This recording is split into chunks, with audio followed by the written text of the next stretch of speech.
Uh, I was just adjusting my chair here.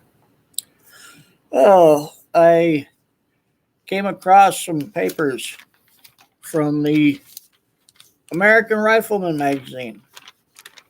Uh, I have here the page is titled Armed Citizen. See it? Yep, the Armed Citizen.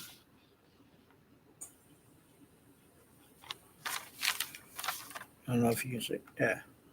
There you go.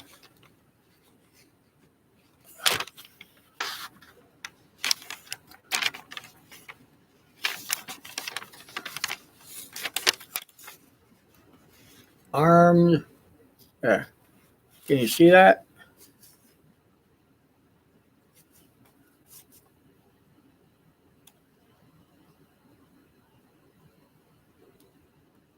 Yeah. Uh,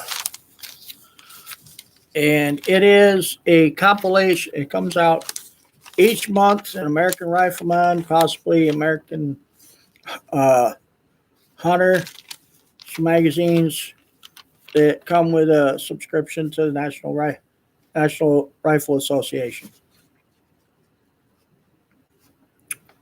It says studies studies indicate that firearms are used more than 2 million times a year for personal protection, and that the presence of a firearm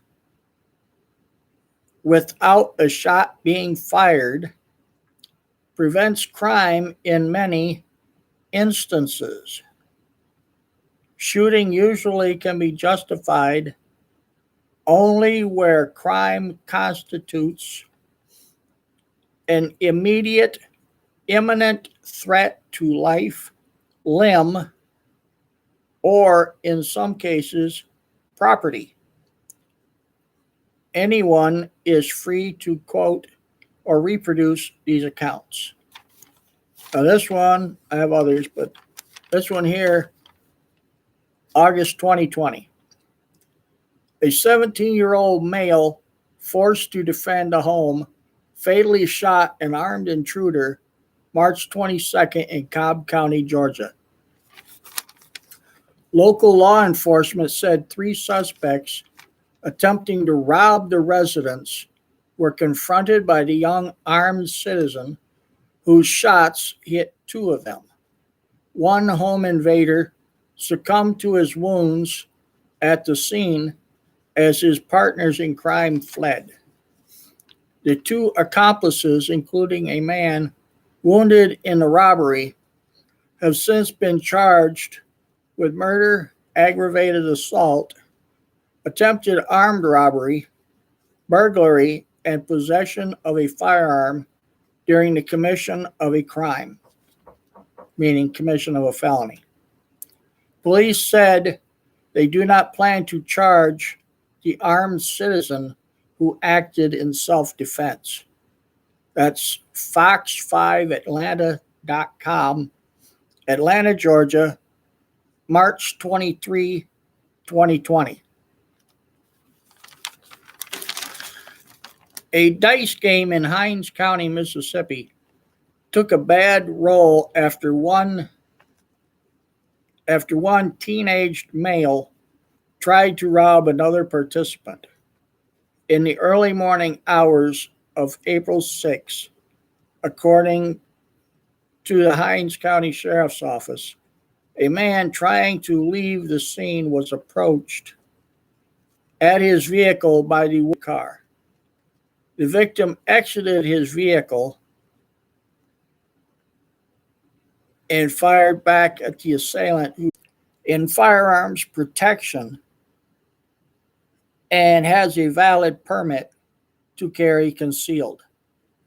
The Clark County District Attorney ruled that the shooting was a clear case of self-defense. That is from 8newsnow.com. Las Vegas, Nevada, April 25, 2020. From Phoenix, Arizona, a 32-year-old Arizona man who allegedly attempted to break into a home around 10 p.m. on April 16 was shot by the homeowner during the attempted break-in. The intruder allegedly stole a vehicle before breaking into the home, which was reported to local law enforcement. After being shot by the armed citizen, the alleged intruder was taken to a local hospital and treated for his wounds. The armed citizen sustained minor injuries during the struggle with the intruder, who was later booked into the Maricopa County Jail for robbery, theft of means of transportation, residential burglary, and trespassing.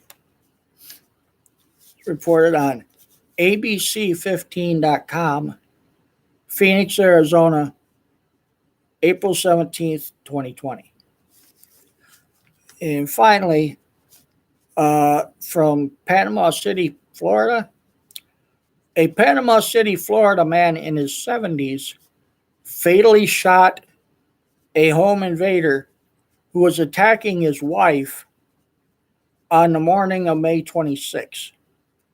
Sheriff's deputies said the intruder was initially standing in the residence's driveway, acting erratically, making threats, and swearing. A 31-year-old bandit then burst through a glass door and began beating the homeowner's wife. The armed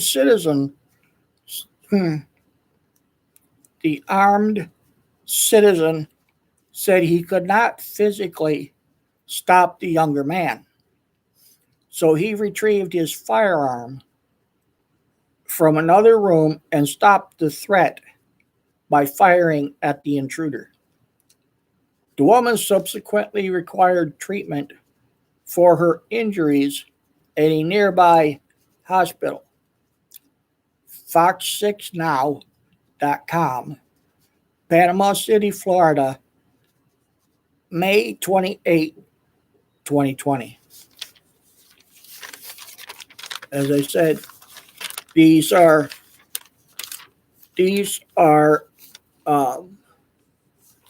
first-hand accounts from newspapers throughout the nation that show armed citizens using firearms to defend themselves and others. So anytime you read a statement from some gun ban group that claims otherwise, you can find them, hunt them down, call them out on it, and call them damn liars, because they are.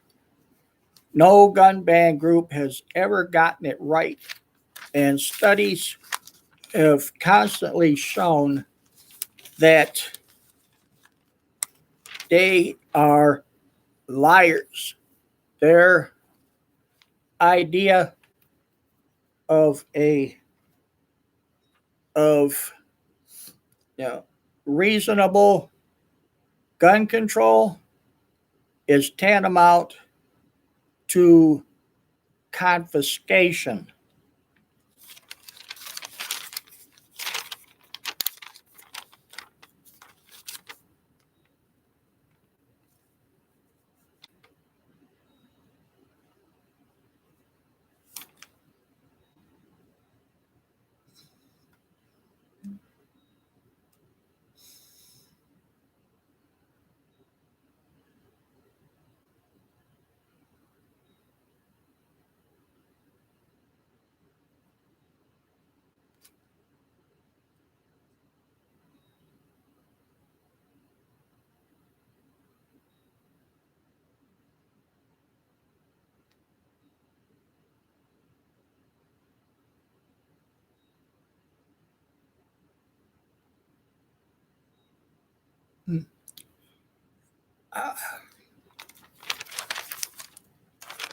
This is Standing Guard from Wayne LaPierre, the executive vice president of the National Rifle Association. He says, "We are in a time of historic responsibility,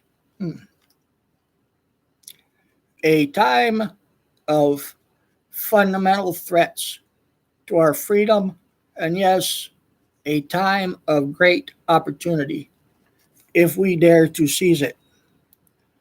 There are now tens of thousands of new gun owners, people who, in part because of this pandemic, have decided to embrace their Second Amendment rights for the first time. These people need our help. They need to know that that here at the NRA, we have the resources for them to find certified instructors, nrainstructors.org, the best gun safety advice available, gunsafetyrules.nra.org, and a lot of how-to support from NRA publications, nrapublications.org.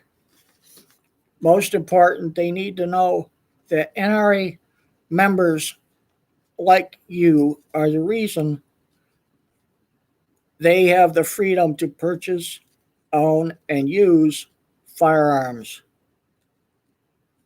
There can be no question about you and our strong membership support. This sacred freedom would have died a long time ago.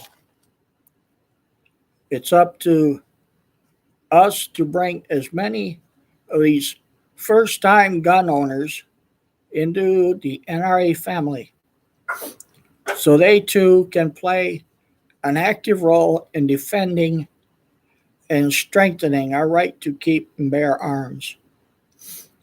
As we survey the political landscape leading up to the most consequential national election in the history of the Second Amendment freedom, one thing is clear.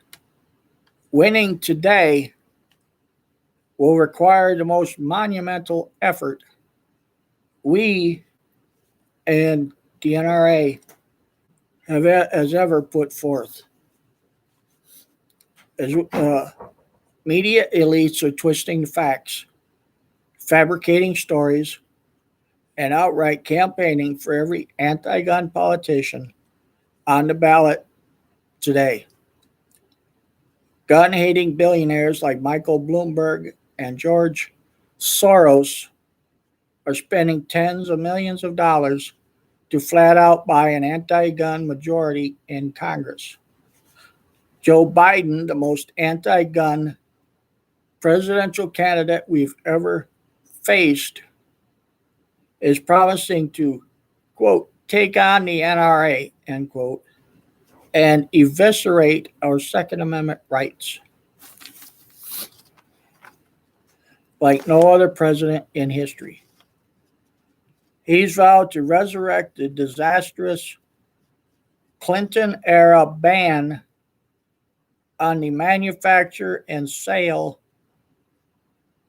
of semi-automatic rifles and standard capacity magazines.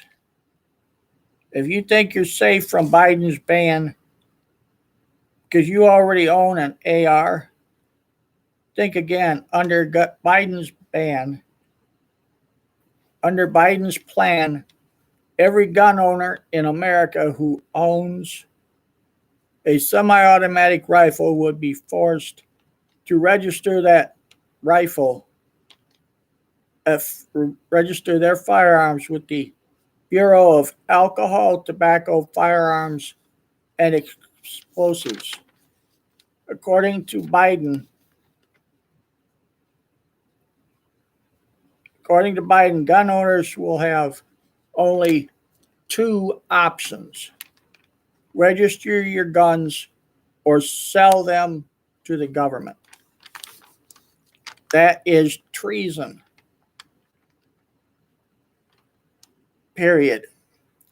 He's also promising to institute a national gun rationing scheme that would bar every law abiding American from purchasing more than one firearm per month.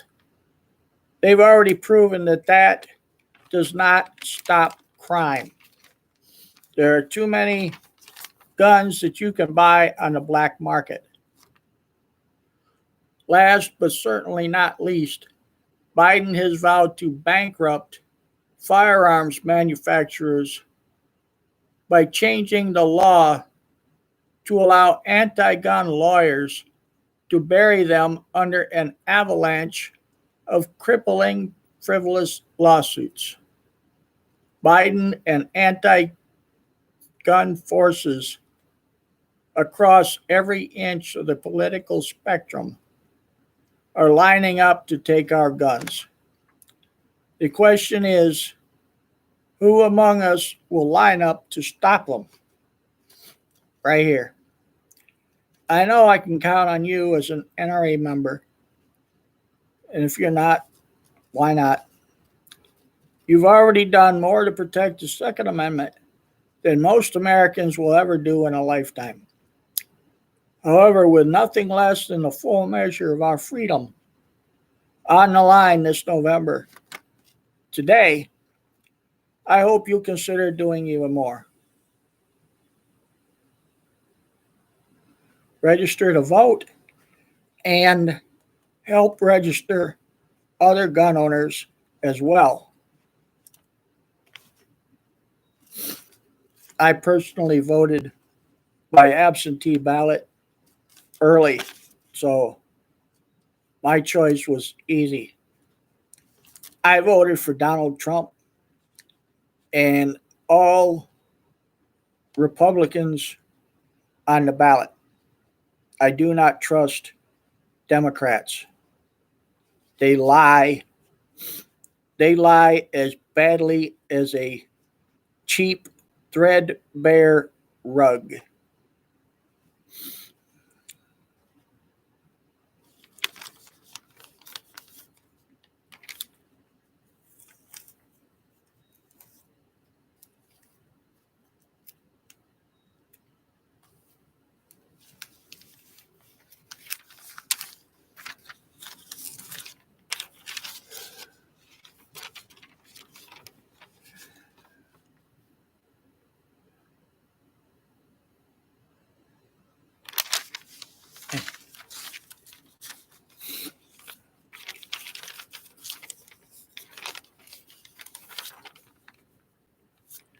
From Carolyn D. Meadows.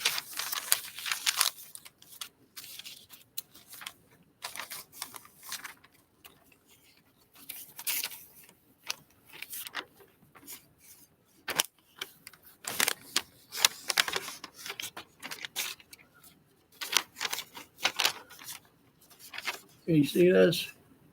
It says it's President's column, crisis inspires clarity. Yeah, President's column, crisis inspires clarity.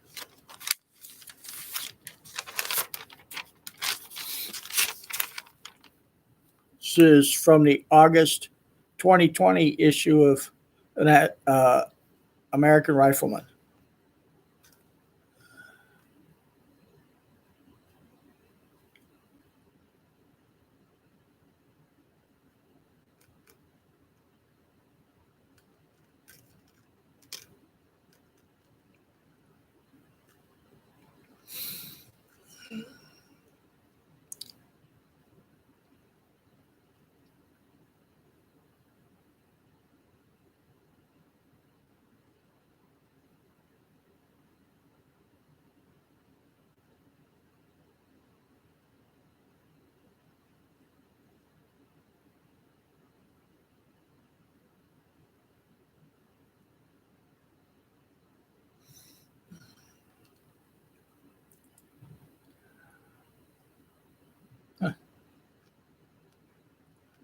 He says, our gun rights were under siege long before the pandemic, but again, just when the need for personal safety could not have been clearer, they come under attack by opportunistic politicians.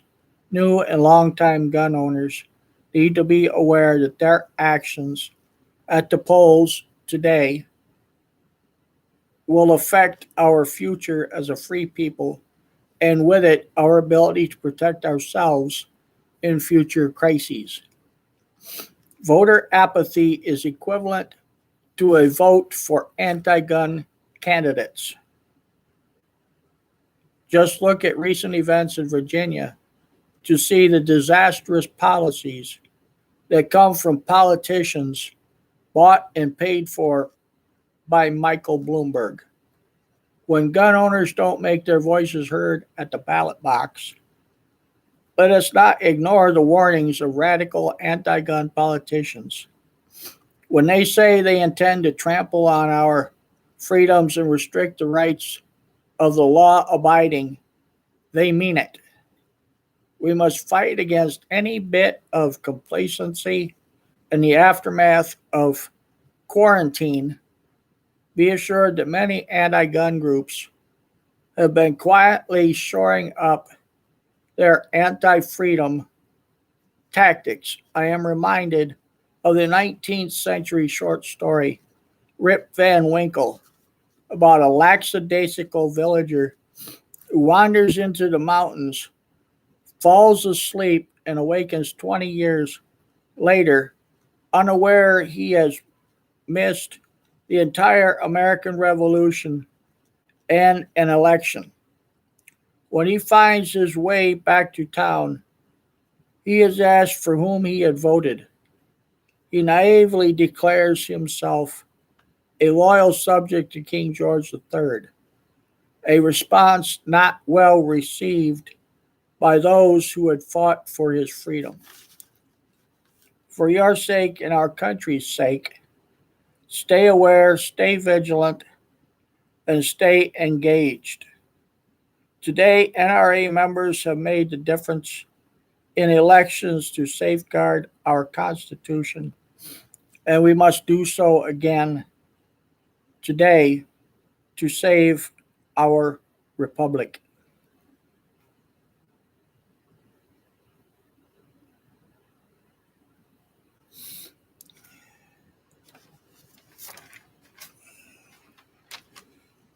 We have seen issues where, or instances where a child gets a hold of a firearm and not knowing any better, thinks it's a toy.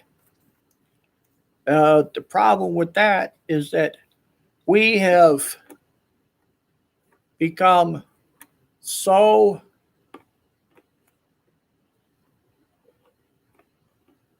desensitized to the use of firearms that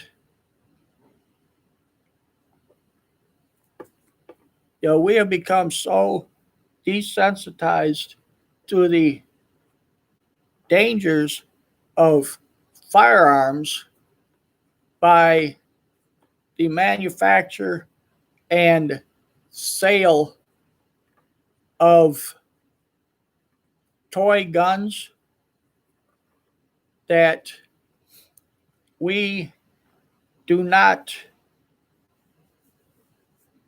have become desensitized to it, that we do not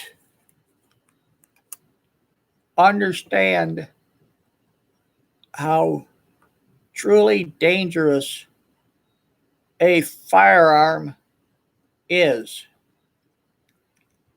Children do not understand how dangerous a firearm is. They pick it up, they see a gun, they think it's a toy. Why?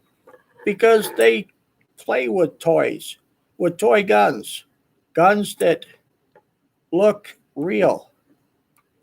They see people on TV. They see people on TV getting shot every day. They watch a movie, they see somebody on TV getting shot,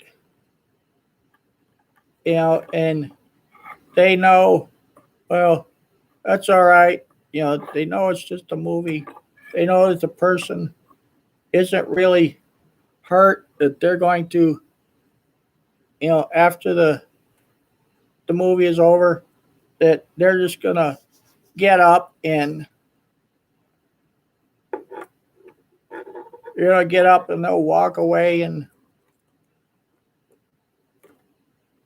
be fine, and that's it. And so when they handle an actual firearm, they think that it's going to be the same thing. They handle it, they point it at somebody, and they pull the trigger. They'll hear a bang, but it won't mean anything to them. They won't understand that bang has an actual effect. They won't understand that it's not firing a blank, just a wad of paper. They won't understand that, when they see blood coming out of somebody, it's going to traumatize them. They won't understand that, that it was an actual gun. They fired it and they actually hurt somebody. They won't understand that. And that is our fault. That is the fault of these toy makers who have desensitized our young people by making toy guns. It started when they came out with cap guns and squirt guns, things like that. Our police can do a better job of understanding. They can do a better job of being certain, first off, that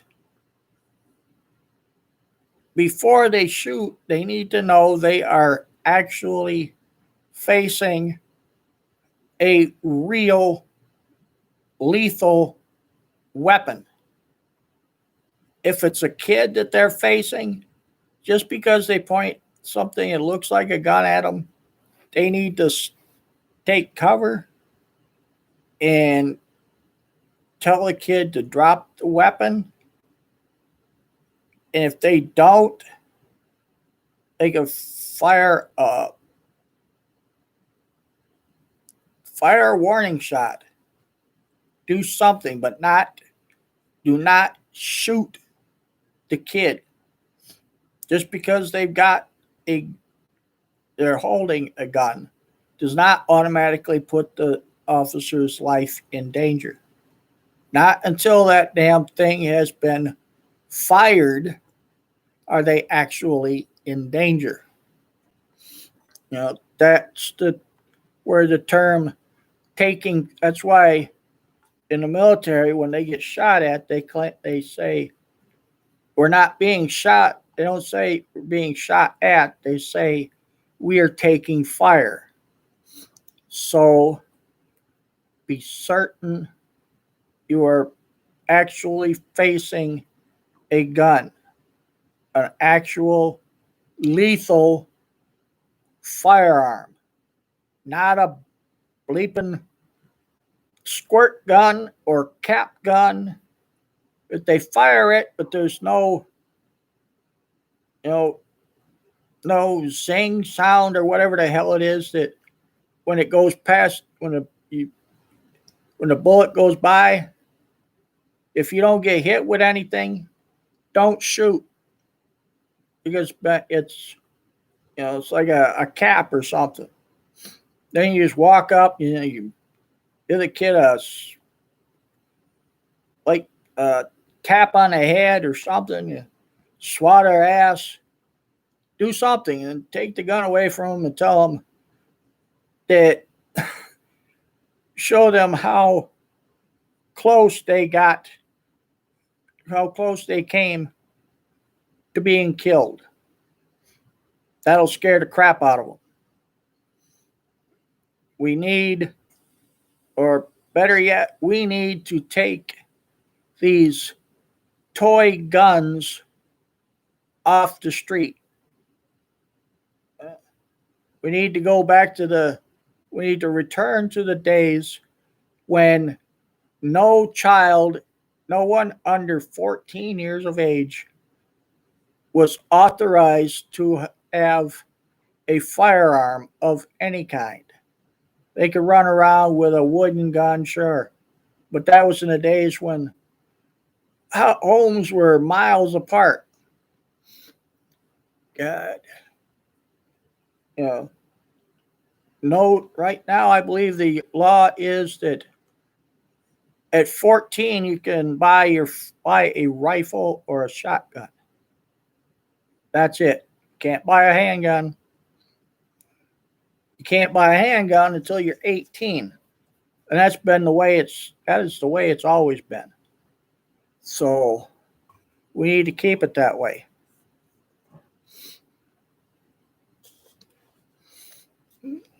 That's the law that we need.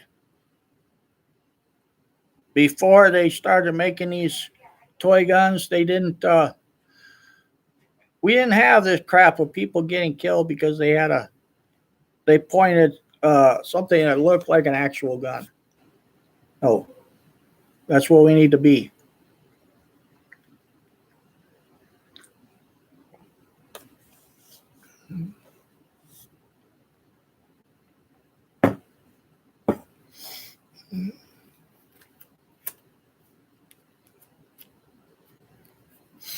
And Americans need to understand that they have the power to stop something, that when they see something wrong, whether it's cops or something else, they have the authority to stop it. If you see a cop kneeling on somebody's neck and they're screaming, "Hey, I can't breathe," or they're screaming that it's hurting, that they can't breathe, then they have the right to knock that cop off that person and find out what the hell is going on. That cop does not have the authority to kneel on somebody's neck. They do not have the authority to put that person's life in jeopardy. They do not have the right to take another person's right. If you're a cop and you're kneeling on somebody's neck and they're on the ground, your life is not in danger. You cannot claim that your life is danger. You cannot claim self-defense. That is murder. That is aggravated assault. That makes you as the assailant. It doesn't matter if they were resisting you or not. If they were, if they weren't complying, you do not have the right to put your knee, have the right to put them on the ground, on face down, and then kneel on their neck. No.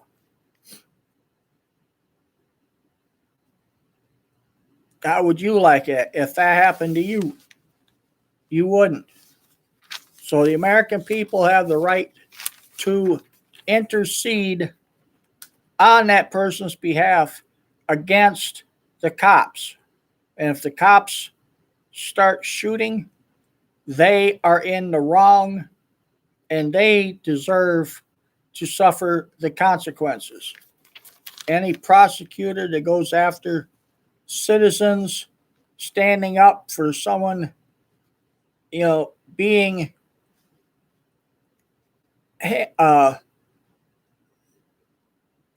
brutalized by the cops, that prosecutor deserves to be prosecuted, and that judge deserves to be prosecuted as well.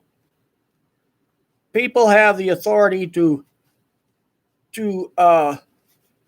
stomp on their servants when they get out of hand. So, uh, back to this. August 2020, American Rifleman.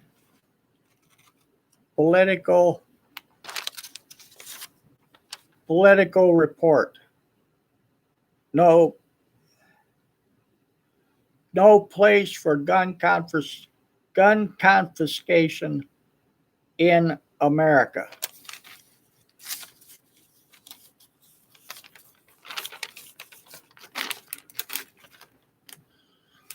Americans idly speculating as to what life might be like if Joe Biden succeeds in his bid to become the next president of the United States need look no further than to our neighbors up north. On May 1, Canada's Liberal Prime Minister Justin Trudeau announced that effective immediately, it is no longer permitted to buy, sell, transport, import, or use military-grade assault weapons in this country. The regulation itself, which doesn't define or even use the term military-grade assault weapon, applies to any of the more than 1,500 firearms listed by make and model, as well as any present or future, quote, variants or modified versions, end quote, of these guns. Every target shooting and hunting configuration of the AR-15, most popular rifle in America, is now a prohibited firearm. According to Mr. Trudeau, there is no use and no place for such weapons in Canada. Almost every gun owner in Canada now has until April 20, 2022 to destroy, disable, or surrender these guns to law enforcement. Although in the haste to impose the ban, the Liberal government has yet to release any details of its confiscation and fair compensation scheme. Prime Minister Trudeau and Bill Blair, the federal public safety minister, justify the ban by claiming that it applies to firearms that were not designed for hunting or for target shooting, but were designed by soldiers to kill other soldiers. Guns that belong on a battlefield and not on our streets, end quote.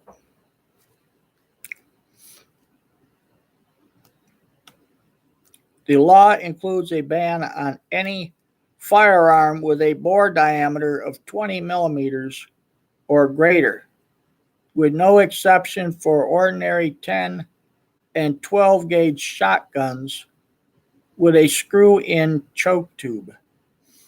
Also at odds with these assertions, as pointed out by representatives of shooting sports groups and the firearm industry, the Canadian government had been providing transport permits for the now banned guns for the purposes of sport shooting for over 30 years. The new gun law itself blatantly undermines the government's specious rationale as the banned guns may still be used for actual hunting pursuant to Aboriginal or treaty rights or for sustenance hunting or trapping. Like Justin Trudeau, Joe Biden blindly supports gun control and prohibitions on what he misleadingly calls assault weapons.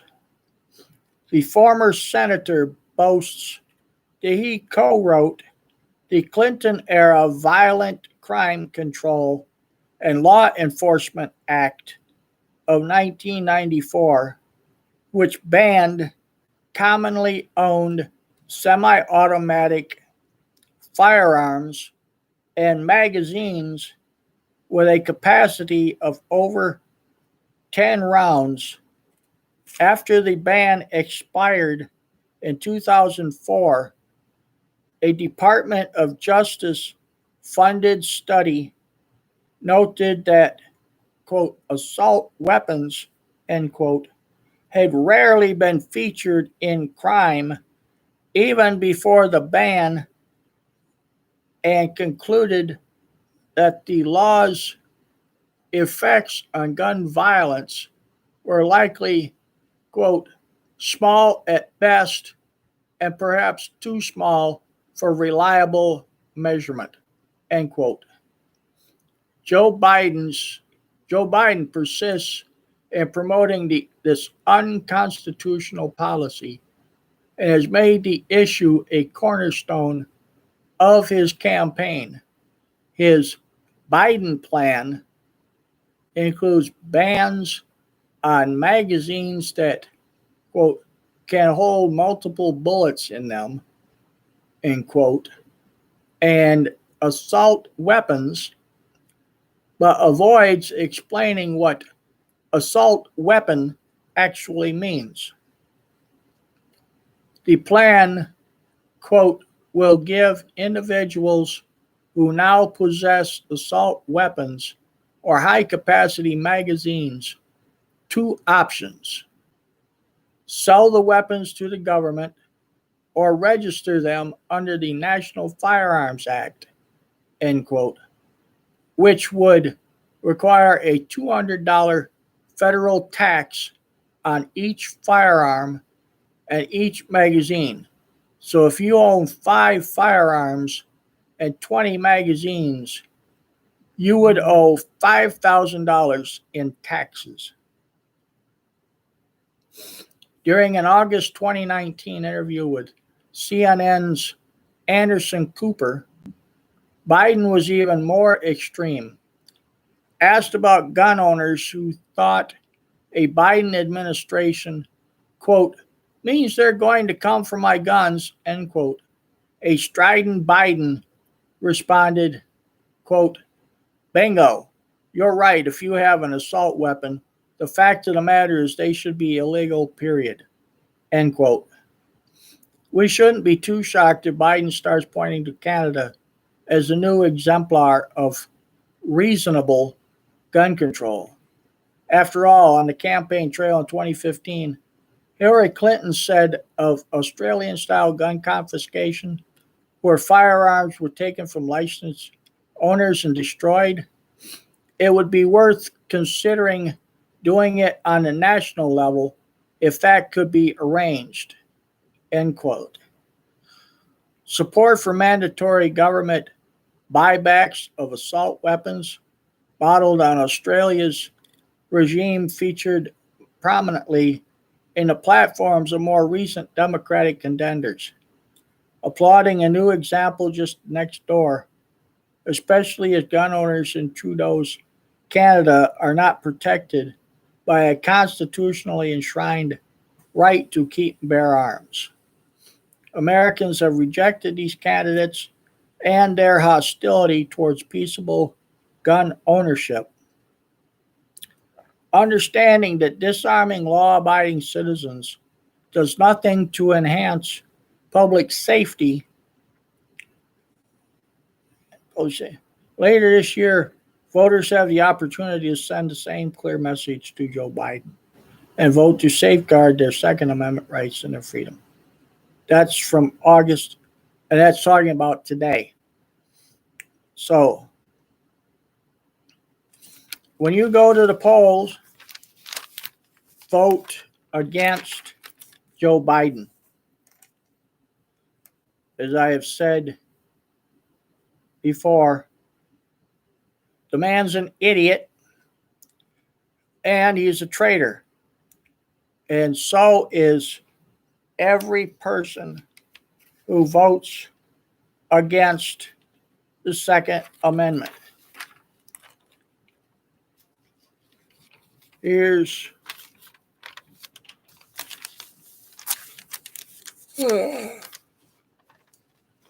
check this out.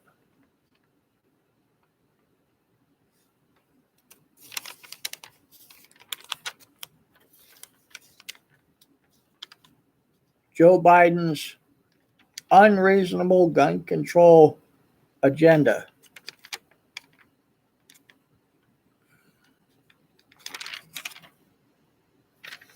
Yeah. Malarkey moderate.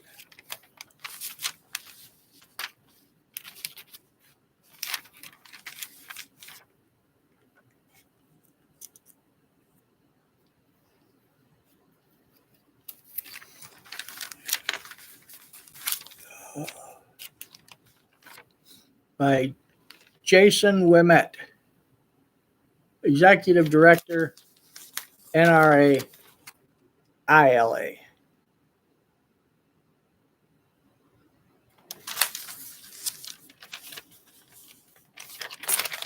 Okay.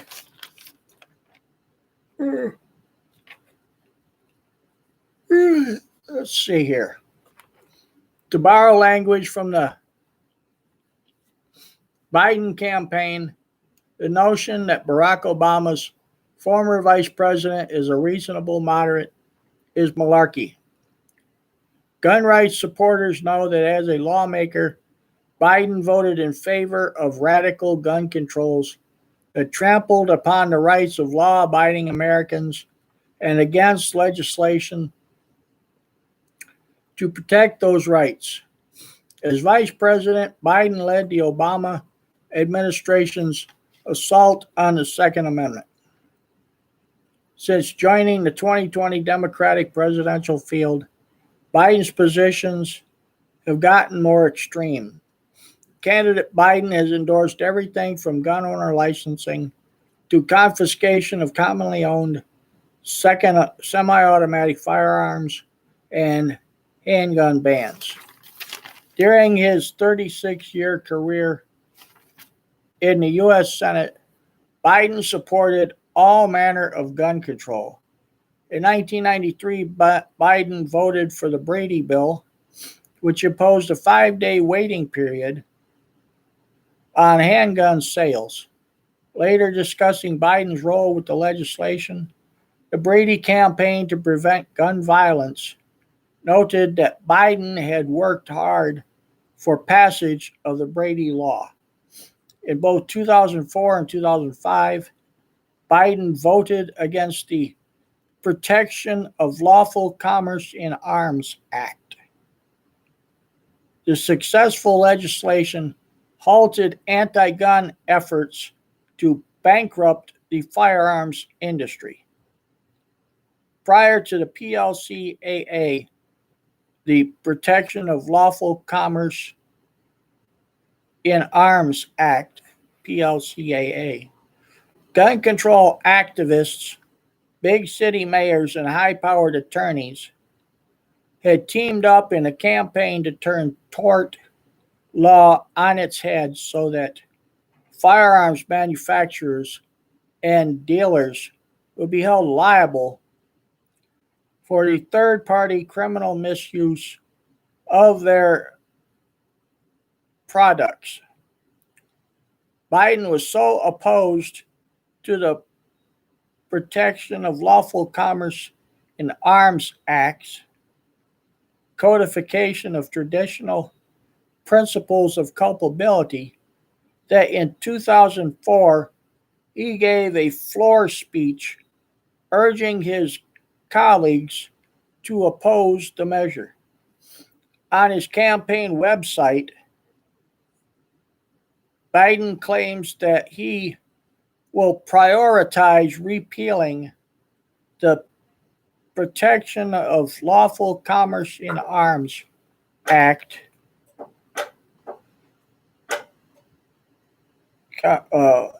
Protection of Lawful Commerce in Arms Act. This would mean the end of the American firearms industry, and with it, the eventual end to the right to keep and bear arms.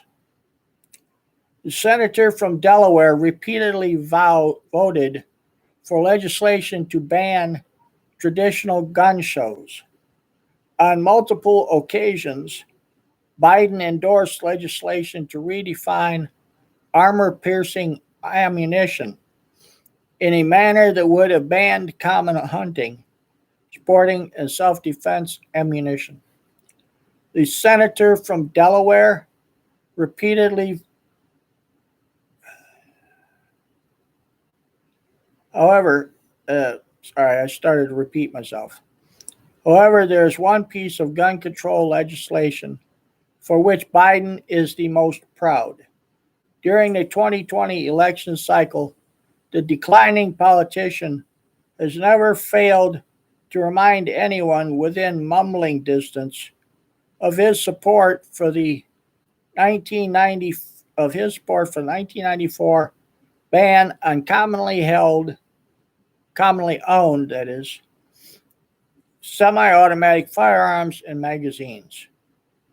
Biden's campaign website boasts in 1994, Biden, along with Senator Dianne Feinstein, secured the passage of 10-year bans on assault weapons and high-capacity magazines.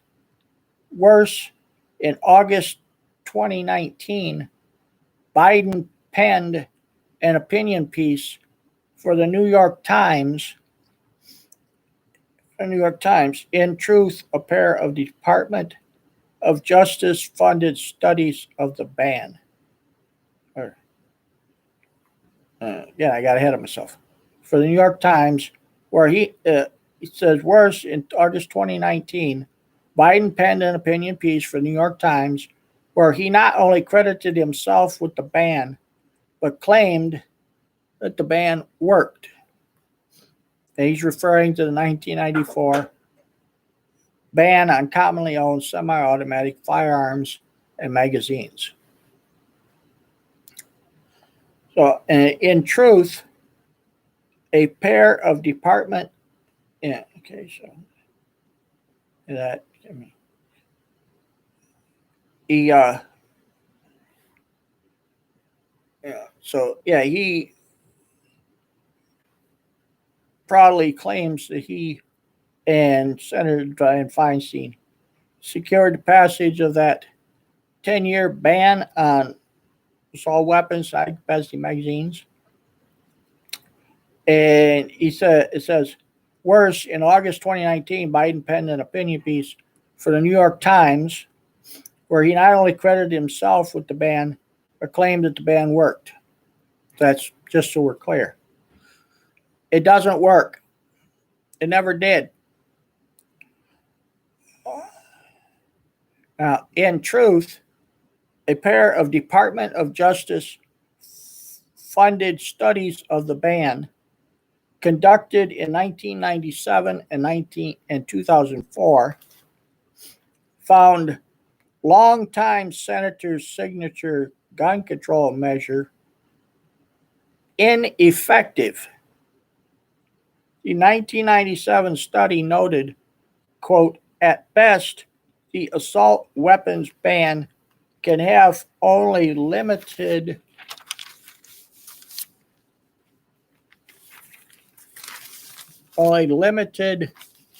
effect on total gun murders because the banned weapons and magazines were never involved in more than a modest fraction of all gun murders. The 2004 study determined that AWs, assault weapons, were used in only a minority of gun crimes prior to the 1994 federal ban, and that the ban's effects on gun violence are likely to be small at best and perhaps too small for reliable measurement. Faced with this evidence, Congress let Biden's pride and joy expire. Despite this decade long failure, Biden has doubled down on his original gun ban. Like Senator Feinstein, who once claimed that if she had the votes, it would be Mr. and Mrs. America, turn them all in. Biden not only wants to ban the future sale of commonly owned firearms and their magazines, now he wants to confiscate these guns from law abiding owners. During an August 5, 2019 interview with CNN's Anderson Cooper, Biden was questioned about his position on gun confiscation. Cooper asked the candidate, quote, "So, to gun owners out there who say, well, a Biden administration means they are going to come for my guns," Biden responded, "Bingo. You're right if you have an assault weapon." Since his candid exchange with Cooper, Biden has continued to present evidence that he is adamant about gun confiscation. On the eve of Super Tuesday, Biden appeared at a Dallas campaign rally with failed Democratic Senate and presidential candidate Robert Francis Beto O'Rourke. At the rally, Biden announced, "I want to make something clear. I'm going to guarantee you this is not the last you'll see of this guy." End quote. The presidential hopeful added, quote, "You're going to take care of the gun problem with me. You're going to be the one who leads this effort. I'm counting on you." End quote. Following the campaign event, Biden and Beto were seen together at Texas hamburger chain Whataburger. Video of the duo showed Biden saying, "This guy," quote, "this guy changed the face of what we're dealing with regarding guns, assault weapons, and I just want to warn Beto's wife that if I win, I'm coming for him." End quote. Biden's enthusiastic approval of the Beto gun control agenda was another endorsement of gun confiscation. Gun confiscation. Beto's support for gun confiscation wasn't merely his position on gun control. It became the tentpole of his abortive presidential campaign. Asked during his September 12, 2019 Democratic debate about his position on confiscation, Beto famously responded in the affirmative, stating in part, "Hell yes, we're going to take your AR-15. Hours later, the O'Rourke campaign was selling t-shirts with the strident slogan. Given the chance to clarify his remarks in the days following the debate, the failed candidate remained steadfast in his support for confiscation. Candidate Biden has endorsed everything from gun owner licensing to confiscation of commonly owned semi-automatic firearms and handgun bans. The evidence is clear. At the very least, Biden supports confiscation of America's most popular firearms. In November 2019, the working class POL attended a posh private fundraiser in the Seattle area where the topic of gun control came up. According to the Seattle Times, Biden told attendees, quote, "Why should we allow people to have military-style weapons, including pistols with 9mm bullets and can hold 10 or more rounds? Question mark," end quote. Pistols are the most popular category of firearms in America, and 9mm is the most popular caliber of pistol. Industry figures show that Americans own tens of millions of 9mm pistols. Americans own 9mm pistols for the same reason they are the choice of countless federal, state, and local law enforcement agencies. They are a reliable and effective tool for self-defense. Compounding the fanaticism of Biden's position is that his proposed handgun ban is in direct conflict with established U.S. Supreme Court precedent. In District of Columbia v. Heller, the court struck down the federal enclave's handgun ban. In doing so, the court made clear that the Second Amendment protects the right to possess firearms in common use for lawful purposes like self-defense. Pistols chambered in 9mm are not just a common firearm, they are arguably the most common. Further, given the popularity of the AR-15 platform, the Heller opinion should preclude Biden's entire gun ban regime. Biden's support for gun confiscation and 30-year history of gun control advocacy should be enough to prompt any Second Amendment supporter to oppose him. However, this year, gun owners don't need to settle for voting against the anti-gun candidate. On November 3, gun owners have the opportunity to cast their ballot for a tried and true defender of Second Amendment rights in President Donald Trump. As of early June, the Senate has confirmed 198 of President Trump's judicial nominees. This includes U.S. Supreme Court Justices Neil Gorsuch and Brett Kavanaugh, both of whom have expressed their fidelity to the U.S. Constitution and its Second Amendment since joining the court. And as of today, that also means Justice Connie Barrett. Justice Barrett. I can't remember her first name.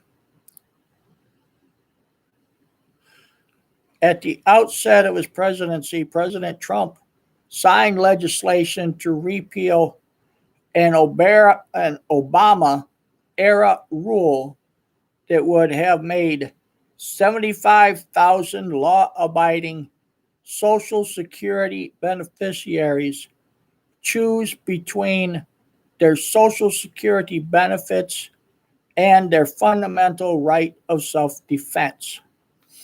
While on stage at the 2019 NRA-ILA Leadership Forum, President Trump defended the rights of American gun owners from foreign interference by withdrawing the U.S. from the United Nations Arms Trade Treaty. At the height of the COVID-19 crisis, President Trump worked to preserve Americans' access to firearms and ammunition by designating workers supporting the operation of firearm or ammunition product manufacturers, retailers, importers, distributors, and shooting ranges as critical infrastructure. With most of the mainstream press willing to mislabel Biden as a political moderate, it is imperative that all those who support firearms freedom work to educate the public about his extreme anti-gun agenda. Through battle-tested grassroots communication efforts, NRA members and other gun rights supporters can finally expose Biden as a malarkey moderate.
Okay.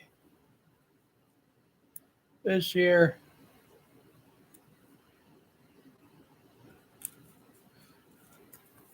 is from last month, October. October American Rifleman. The most anti-gun ticket in American history.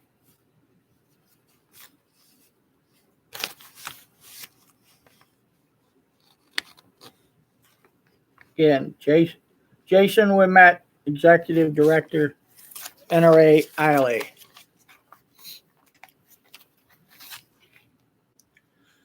With the selection of Senator Kamala Harris, a Democrat from California, with the selection of Senator Kamala Harris, Democrat from California, to join presidential nominee Joe Biden as his pick for vice president, the 2020 Democratic ticket has achieved the dubious honor, quote unquote, of being the most anti-gun presidential ticket in the history of the United States. Between Biden's calls for firearm confiscation and a draft Democratic Party platform that seems to have been written by gun control activists,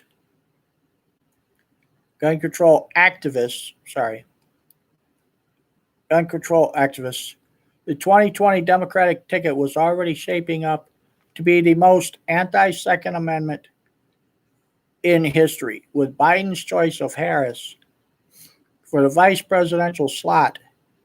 The Biden campaign and the Democratic Party have cemented this shameful distinction.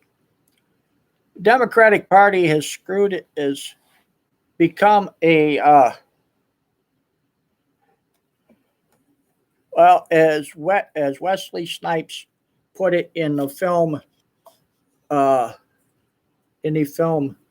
Demolition Man, it has become a Brady Bunch, become a pussy whip Brady Bunch version of itself. In the 1860 presidential election, it screwed the nation because no one in there could agree on a candidate. They had four nominees, but nobody could garner enough votes to four candidates, but nobody could get enough votes to be the nominee for president. Thusly, Lincoln won and screwed us, so we ended up with a civil war and about 750,000 dead and wounded. A lot of amputees. What a fuck up. What a fucked up situation.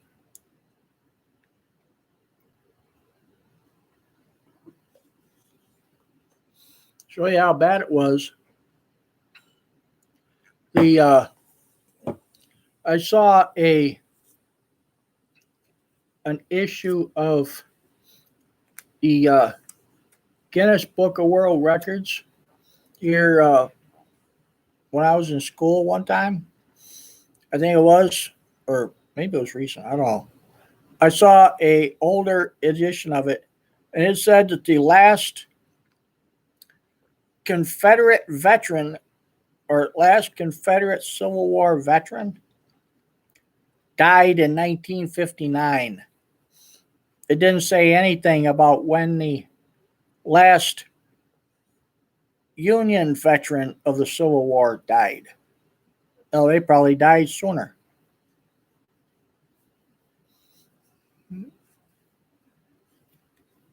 I wouldn't be surprised. Anyway, it's a shameful distinction. Biden has already pledged his support for sweeping gun bans, magazines bans, and firearms seizures without due process.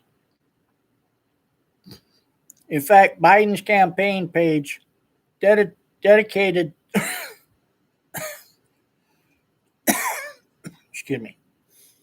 dedicated to gun control reads like a shopping list from anti-gun billionaire Michael Bloomberg. And in a way, it is. But Harris takes this a step further by completely rejecting every law-abiding American's right to defend themselves and their families. Like failed presidential candidate Hillary Clinton, Harris does not believe the Second Amendment protects an individual right to keep and bear arms. While serving as district attorney of San Francisco, Harris signed on to an amicus curiae brief in the U.S. Supreme Court case, District of Columbia v. Heller. As readers of this magazine are well aware, the Heller case concerned a complete prohibition on the civilian ownership of handguns within the District of Columbia and whether or not the Second Amendment protects the individual right of law-abiding Americans to possess a firearm for self-defense. Now, in a side note, in an earlier issue of the American Rifleman, it was presented that in 1976, when D.C. issued that infamous and notorious gun ban law. If I'm remembering correctly, it said that 3 women they shared a house together, and one night their home was invaded. Didn't say by how many, but it was invaded. They huddled together in upstairs in the highest part of the house in a bedroom up there, listening to all the sounds from the invaders. And over time, is that when they stopped hearing sounds, while they were hearing the sounds, they called the police and reported that their home had been invaded. They had been broken into, and asked for someone to come and ask for help. And every time they heard sirens, they thought it was the police coming to help them. They never did. One by one, after a while, one of the girls went down to left their safety and went down to find out if they were still there. She was caught and raped over by all of them. The other 2 girls were huddled upstairs in that same where they were, and suffered the anguish. They heard her screams as she was repeatedly raped, and no one came. After a while, they stopped hearing her screams. They stopped hearing anything, so another one went down. The same thing happened to her. And again, after the last one stopped hearing screams from the other 2 girls, she and stopped hearing any kind of sounds. She wondered what was going on, so she stupidly left the safety of her where she was, and she went down and was subsequently captured by the invaders and likewise raped. And I believe it happened over many hours. Maybe, I don't think it was 14 hours, but it was enough. It was over the night. And when they filed a lawsuit against the police department they filed a lawsuit against the DC police, the court threw out the lawsuit saying that, quote, the police department is under no obligation to protect the people individually. And as the True TV show Adam Ruins Everything has said, that is correct. The police don't have to protect us individually. That is supposedly that is not their job. Their job is to apparently control the population. And so, so watch that show. If you can find it, watch it. It's got some interesting stuff in there. Said that they don't have to do anything basically. Back to this. Okay.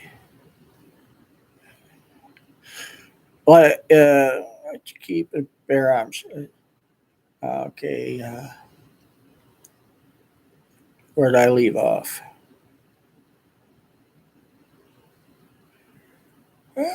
Fire. Whether or not it's Second Amendment protects the individual right of law-abiding Americans to possess a firearm for self-defense. Okay. Yet Harris herself has admitted she is a long-time handgun owner for the sole purpose of the individual right to self-defense. The hypocrisy is staggering. By joining a brief that supported DC, Harris completely rejected our right to keep and bear arms. Harris's brief specifically endorsed the idea that the Second Amendment only protected a collective right, or alternatively, that state and local governments could simply ignore the right and pass gun control. The brief argued courts have consistently sustained criminal firearms laws against Second Amendment challenges by holding that inter alia, and then an I in parentheses, the Second Amendment provides only a militia-related right to bear arms, and II, again in parentheses, the Second Amendment does not apply to legislation passed by state or local governments. That is total bullshit. When a state, when an area, when the people, let me be clear, when the people in a certain area vote to have that area become a state, meaning become a nation, become an independent nation, and then they come and petition the Congress of the United States to become part of this nation, they must, in so doing, I mean, they agree to abide by our Constitution and everything that is written in it, that it says. They also agree to ratify our Bill of Rights, which means they understand that our Bill of Rights applies to them. So when she said the Second Amendment does not apply to legislation passed by state and local governments, she is a lying sack of shit. The Constitution is above all lower laws. And it specifically says that no lower laws may be in conflict with the Constitution. Basically, the Constitution is saying to these, like federal and state and local laws, y'all can go fuck yourselves. I'm in charge.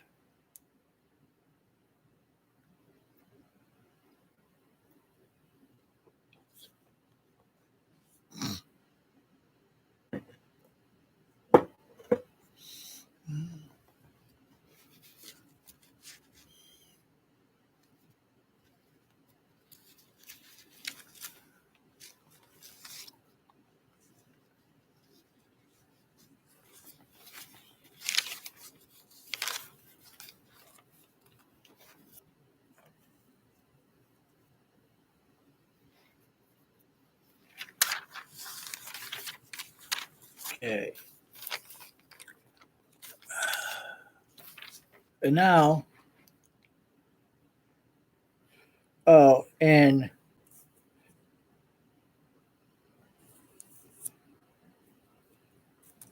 now just so you can see, okay, I want to show you something.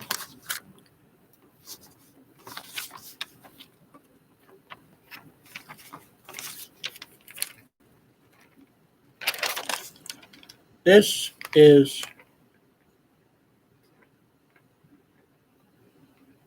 this here combined with this. So if you can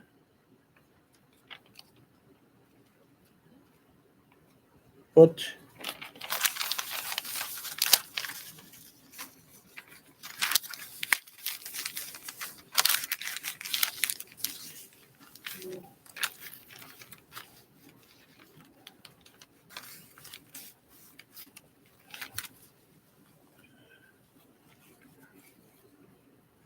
You see this?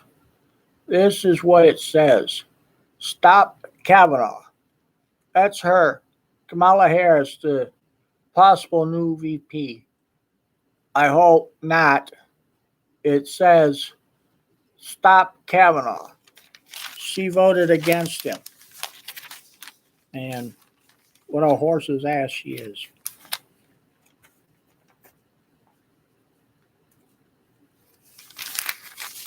So, on to it.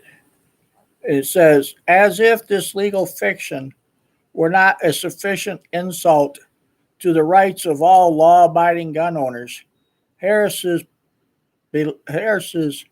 brief further reiterated that the Second Amendment does not protect an individual right, but rather the lower court in Heller created this right. It's hard to conceive that any American could believe a court created our right to keep and bear arms when it has been a part of our fundamental document since December 15th, 1791. And just to be clear, the Constitution itself, this whole thing we call a nation, would not exist if it weren't for the Bill of Rights. The people, those who created it, were unwilling to send it to the states for ratification because they realized once they had all signed it that there was nothing included in it that protected the people from the inherent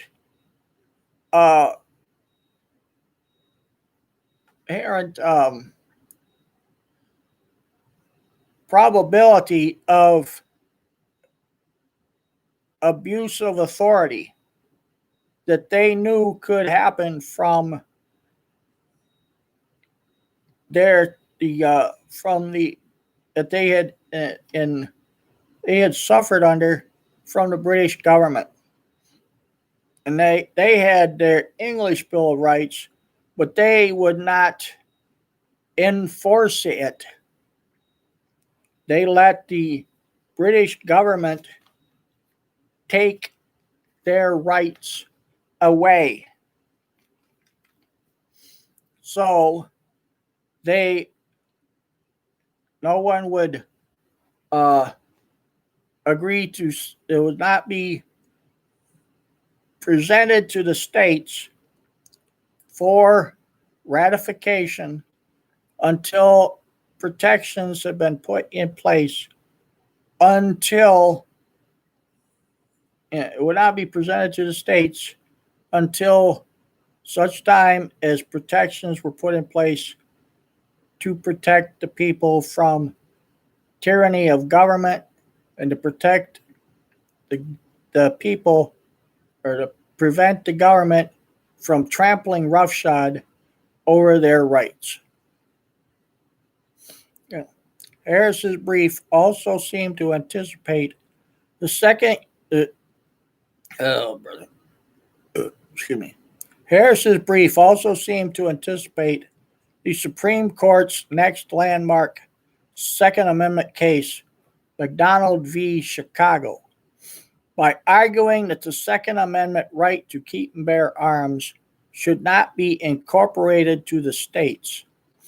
Had this thinking been adopted, state and local governments would have been empowered to curtail or even extinguish gun rights without restraint.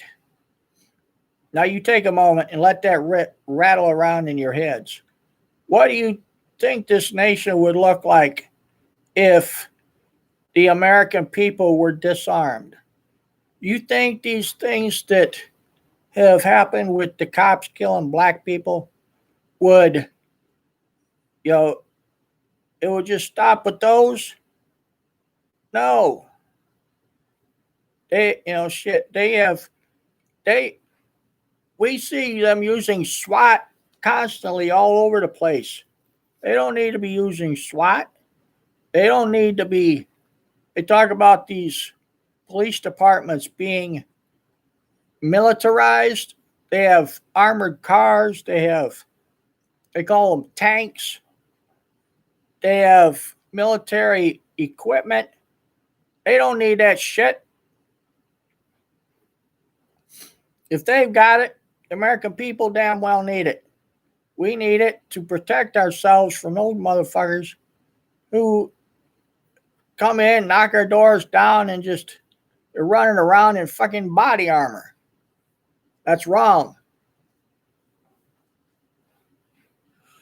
These extreme views put Harris at odds with the vast majority of the American people. Excuse me. A February 2008 Gallup poll conducted only a few months before the Supreme Court decided Heller found that 73% of American adults believe the Second Amendment protects an individual right of firearm ownership. In the intervening 12 years since that poll was conducted, millions of new Americans have made the decision to exercise their Second Amendment rights. So one can imagine that this number has shifted further toward the correct individual right view.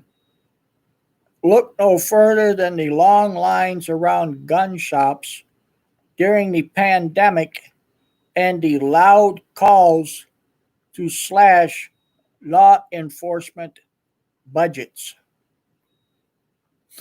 More recently, in her votes against President Donald Trump's pro-Second Amendment nominees for the U.S. Supreme Court, Harris once again expressed her extreme views on the Constitution, on the U.S. Constitution.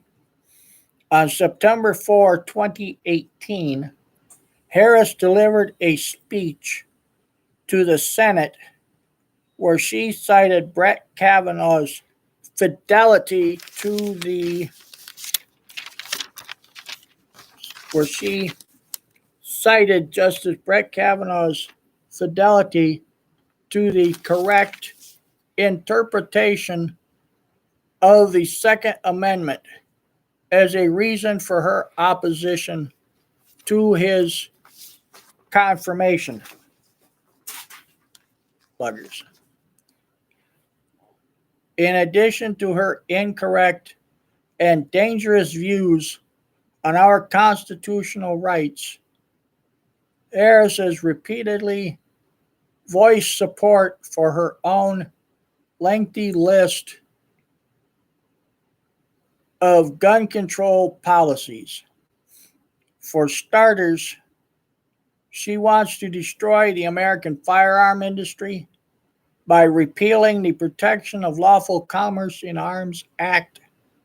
That law was passed in 2005 with wide bipartisan support, including progressive Senator Bernie Sanders, to protect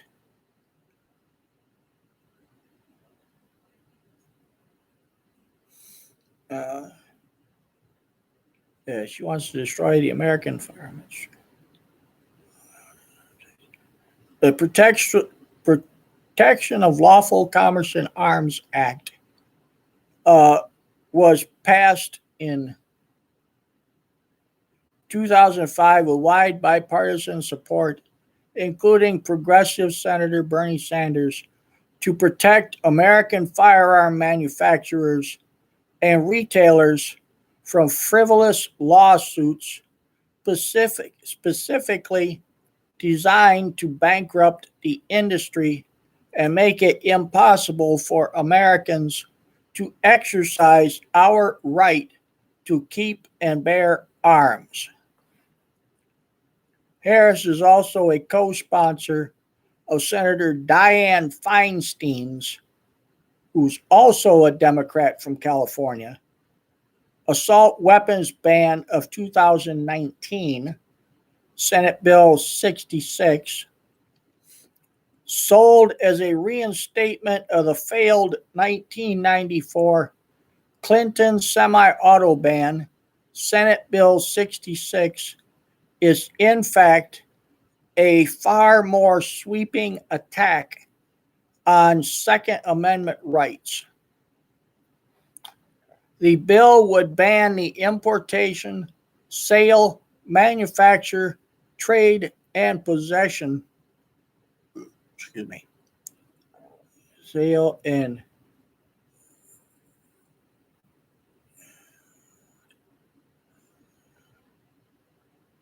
possession, sale, manufacture, transfer, and possession of commonly owned semi-automatic firearms, including America's most popular rifle. The 1994 ban prohibited firearms capable of accepting a detachable magazine that were equipped with two characteristics from a list of enumerated features.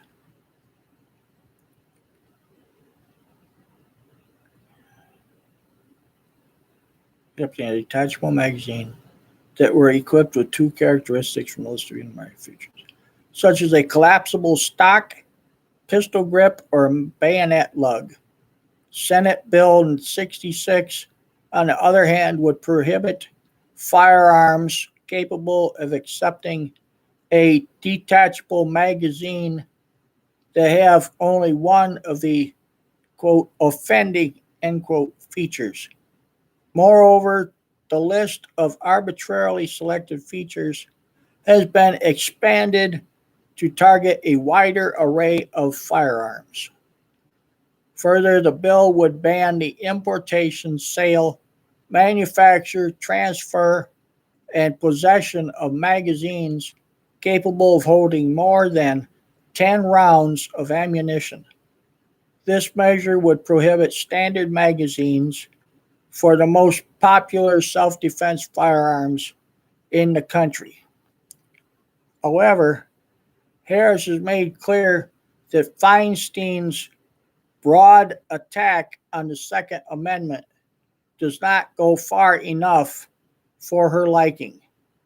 While Senate Bill 66 would grandfather, quote, or quote, grandfather, end quote, firearms and magazines currently lawfully possessed by American gun owners, Harris wants gun confiscation. At a campaign event in Londonderry, New Hampshire, in September 2019, then presidential candidate Harris told reporters that confiscation of commonly owned semi-automatic firearms was, quote, a good idea, end quote, elaborating on her support for a compulsory buyback program. Now, that right there is bullshit. The government cannot buy back what it did not sell in the first place. She added, quote, we have to work out the details. There are a lot of details, but I do ... We have to work out the details. There are a lot of details, but I do. And then she trailed off. We have to take those guns off the streets, end quote. That same month on the, quote, The Tonight Show starring Jimmy Fallon, end quote, Harris doubled down on her support for gun confiscation. During a question and answer session, an audience member asked Harris, quote, Do you believe in a mandatory buyback of quote unquote assault weapons, and whether or not you do? How does that idea not go against fundamentally the Second Amendment? Between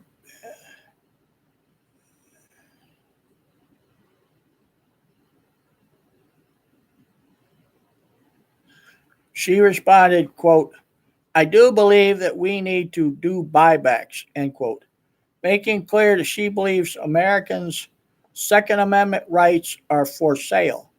She added, quote, a buyback program is a good idea. Now we need to do it the right way. And part of that has to be, buy back and give people their value, their the financial value, end quote.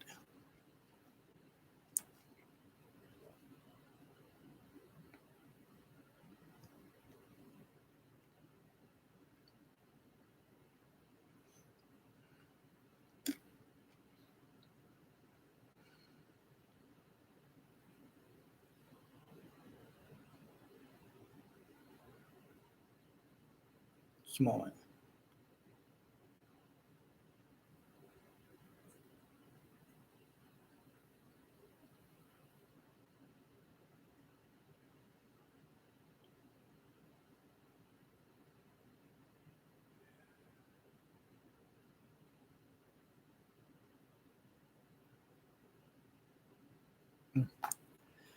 Beyond the question of how the government can buy back, as it were, something that it never owned in the first place, the concept of a mandatory buyback is just a fiction created by the gun control movement to distort an unpopular policy. Using the term buy in quotation marks implies a willingness by both parties to engage in a transaction. But by making that transaction mandatory with the threat of force for noncompliance, it's clear that this is just gun confiscation by a different name. Perhaps foreseeing that she would have some difficulty in getting this unconstitutional agenda that Americans have repeatedly rejected through Congress, Harris has already expressed her support for using executive power for gun control if the legislative branch fails to pass her anti-gun agenda. Again, she's an ass.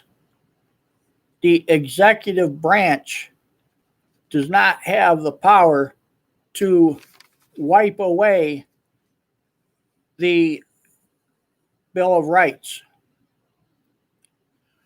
According to Harris's now defunct 2020 campaign website, quote, if Congress fails to send comprehensive gun safety legislation to Harris's desk within her first 100 days as president, including universal background checks, an assault weapons ban, and the repeal of the NRA's corporate gun manufacturer and dealer immunity bill, she will take executive action, end quote. In other words, if Congress refuses to legislate in the manner she demands, Harris would break the law to legislate by decree. If this sounds familiar, that's because President Obama already tried and failed to use his executive power this way. In late 2015, White House Deputy Press Secretary Eric Schultz told reporters that Obama, quote, has asked his team to scrub existing legal authorities to see if there's any additional action we can take administratively, end quote, adding, quote, the president has made clear he's not satisfied with where we are and expects that work to be completed soon, end quote. Few could argue that the Obama administration didn't exhaust the executive branch's authority to unilaterally implement gun control. To put it another way, Harris has proposed to use executive action to enact gun control in a manner that even Biden's former boss understood was illegal. Fortunately, Americans will soon have a chance, that is today again, to prevent a Biden/Harris administration from ever becoming a reality. NRA members and all American gun owners can once again play a pivotal role to make certain that we have a president and vice president who not only understand the importance of the Second Amendment, but will use the powers of their offices not to restrict our rights, but to fully restore them. I would ask that you go to NRAILAfrontlines.org to find out how you can join the fight to help NRA ILA's election efforts. And I hope we re-elect President Donald Trump and Vice President Mike Pence, and we can ensure that the most anti-Second Amendment presidential ticket in American history is relegated to the dustbin of history. Thank you very much. I am signing off now. Thank you and good evening.